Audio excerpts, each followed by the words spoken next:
those dog whistles that were blown in 2020 are still resonating today. And it was fed by the uncertainty and the anger, and then funded by right-wing forces that wanted to take down a big city mayor. Everyone knows that the right-wing extremism in this country has targeted democratically ran cities. And quite frankly, they've been very intentional about going after democratically ran cities that are led by people of color. They're still mad that a black man is free in this country. A biting winter wind shears right through the gaping holes of plastic draped together in the form of some sort of habitat.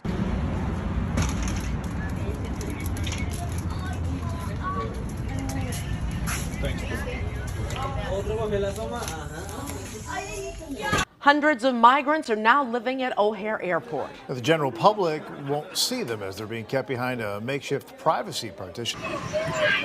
This is the scene right now at O'Hare Airport. Hundreds of asylum seekers lying on makeshift beds. This is absolutely unacceptable and ridiculous working conditions. There are still dozens of migrants from Central and South America who call CPD's 12th District Police Station home.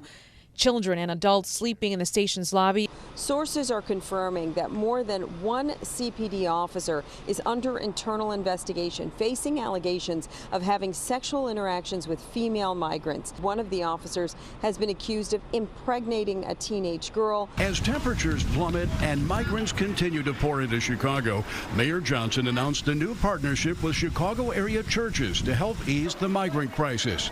They're calling it the Unity Initiative. The Unity Initiative will prioritize getting pregnant women, children, and all of those sleeping outside of police stations or on the floors into temporary housing as quickly as possible through churches all over the city of Chicago. Do you want some limits placed on the flow of migrants from other cities and states? Well, it has to be better coordination. You know, what we've seen is a very raggedy form instituted by right-wing extremism.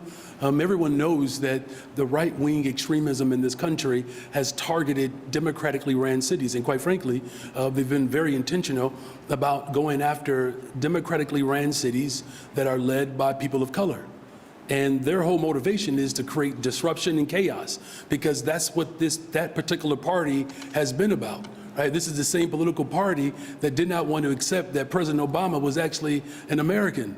It's the same Republican right-wing extremism that stormed the Capitol. It's the same right-wing extremism that refuses to accept the results of the Civil War. It's raggedy, it's disrespectful, it's mean-spirited, it's an unclean spirit, quite frankly.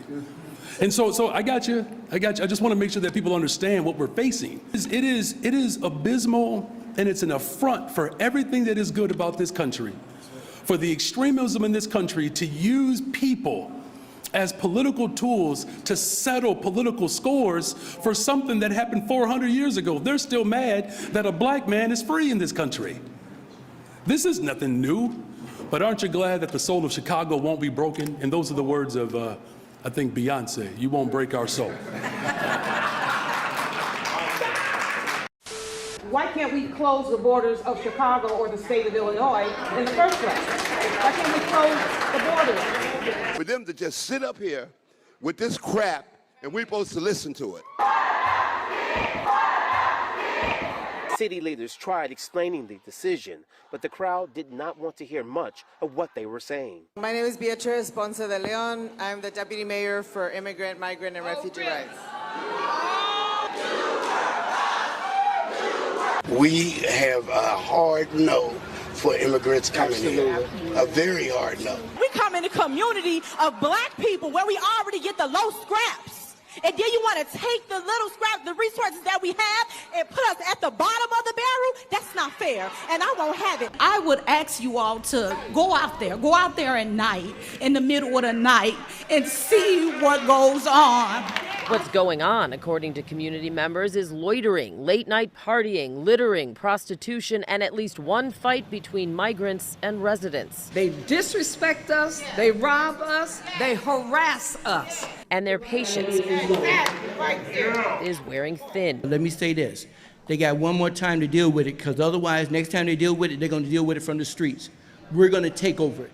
nobody's going to be able to stop us from what we're going to do to them. What's important is that we really establish that this is a humanitarian crisis, and we're here.